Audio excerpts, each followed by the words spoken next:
Hello दोस्तों, मैं हूं Kashdeep Verma. Hindi verse YouTube channel में आपका स्वागत है। दोस्तों, पिछली क्लास में हम लोगों ने शेरशाह सूरी के द्वारा भारत में द्वितीय अफगान साम्राज्य की स्थापना, उनका सामान्य परिचय, उनके द्वारा स्थापत्य कला और निर्माण कार्य के बारे में पढ़ा। और आज के इस पार्ट में हम लोग शेरशाह सूरी का प्रशासन व्यवस्था, शेरशाह सूरी का मुद्रा प्रणाली, शेरशाह सूरी का भू राजस्व प्रणाली, शेरशाह सूरी के द्वारा विजय अभियान और उनकी मृत्यु के बारे में पढ़ेंगे। तो चलिए वीडियो स्टार्ट करते हैं। देखिए, सबसे पहले देखते हैं शेरशाह सूरी का प्रशासन व्यवस्था। देखिए, जो सबसे छोटी इकाई थी शेरशाह सूरी के प्रशासन व्यवस्था में, जो सबसे छोटी इकाई थी उसे जागीर कहा जाता था। देखिए, उनका साम्राज्य प्रांतों में विभक्त था। शेरशाह सूरी का साम्राज्य प्रांतों में विभक्त था और प्रांत सरकार में विभक्त था और सरकार परगनों में विभक्त था और परगना ग्रामों में विभक्त था। तो इस प्रकार उनका साम्राज्य का विभाजन अलग अलग स्तरों पर विभाजित किया गया था प्रशासन की बागडोर को अच्छे से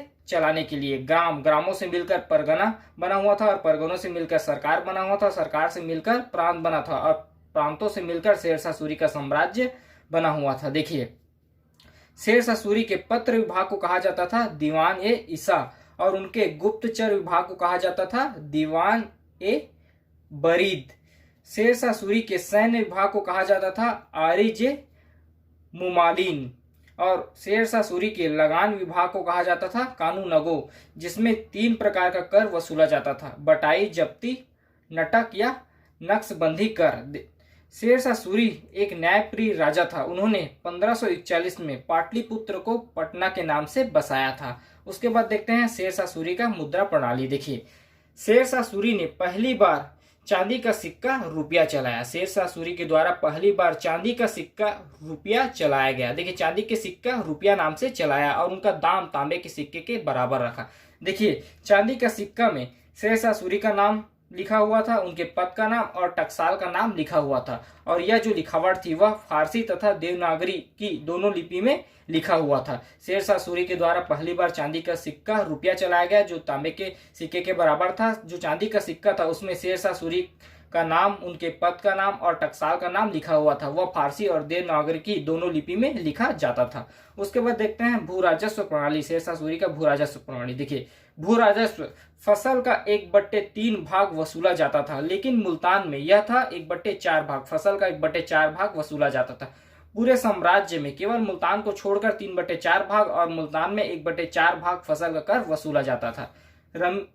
रमीए रे एक प्रकार की सूची जिसमें फसलों की कीमत का निर्धारण किया जाता था। रमी रे एक प्रकार की सूची थी जिसमें फसलों का कीमत का निर्धारण किया जाता था। देखिए, भूमि का विभाजन 3 स्तरों में किया जाता था: उत्तम, मध्यम और निम्न, और इन्हीं के अकॉर्डिंग उन पर कर लगाया जाता था। देखिए, भूमि के पट्टे भी किसान को दिए गए थे और कबूलतनामा भी लिखवाया गया था। जो भूमि थे उनके पट्टे किसानों को दिए गए थे और कबूलतनामा भी शेरशाह सूरी के द्वारा लिखवाया गया था। उसका नेक्स्ट देखते हैं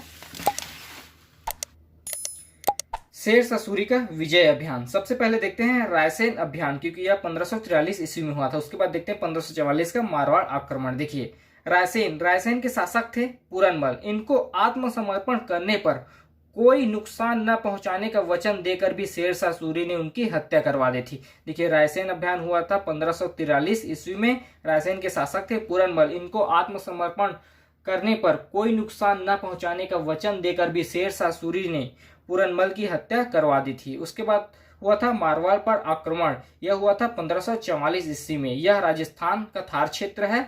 यहाँ युद्ध हुआ था शेरशाह सूरी वर्सेस जैता या गैता, एक ही व्यक्ति का नाम है, प्लस उनका भाई कुंपा। ये दोनों भाई लड़े थे और इन दोनों भाई की इस युद्ध में मृत्यु हो गई थी, जिसके बाद शेरशाह सूरी के द्वारा वीर स्तंभ बनवाया गया था इन दोनों भाई की याद में। जैता कुंपा की याद में शेरशाह सूरी के द्वारा वीर स्तंभ बनवाया गया था। और शेरशाह सूरी का कथन था कि मैंने हिंदुस्तान की सत्ता खो दी थी मुट्ठी भर बाजरे के लिए। मारवाड़ पर आक्रमण 1544 ईस्वी में हुआ था। यह राजस्थान का थार क्षेत्र है। यहाँ पर शेरशाह सूरी और जैता कुंभा 2 भाई लड़े थे शेरशाह सूरी के खिलाफ, जिसमें शेरशाह सूरी विजयी हुए थे और जैता कुंभा दोनों भाई मारे गए थे, जिनकी याद में शेरशाह सूरी के द्वारा वीर स्तंभ बनवाया गया था। और शेरशाह सूरी का कथन था कि मैंने मुट्ठी भर बाजरे के लिए हिंदुस्तान की सत्ता खो दी थी। उसके बाद देखते हैं शेरशाह सूरी का मृत्यु। देखिए, 1545 में शेरशाह सूरी के द्वारा चलाया गया था कालिंजर का घेरा।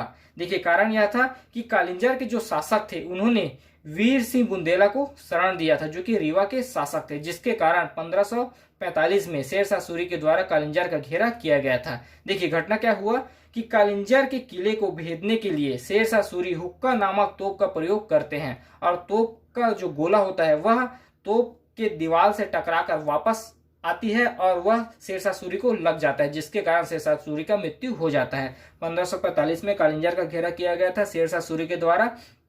कारण यह था कि कालिंजर के शासक ने वीर सिंह बुंदेला को शरण दिया था, जो कि रीवा के शासक थे, जिसके कारण शेरशाह सूरी के द्वारा कालिंजर का घेरा किया गया था। कालिंजर के किले को भेदने के लिए हुक्का नामक तोप का प्रयोग किया गया था। गोला किले से टकराकर शेरशाह सूरी को लगा, जिसके कारण शेरशाह सूरी की मृत्यु हो गई। तो इस पार्ट में हम लोगों ने शेरशाह सूरी के बारे में पढ़ा। आपसे एक रिक्वेस्ट है, अगर अभी तक आपने हमारे चैनल हिंदी वॉइस नोट्स को सब्सक्राइब नहीं किया है तो प्लीज चैनल को सब्सक्राइब करें और वीडियो को लाइक शेयर जरूर करें। धन्यवाद।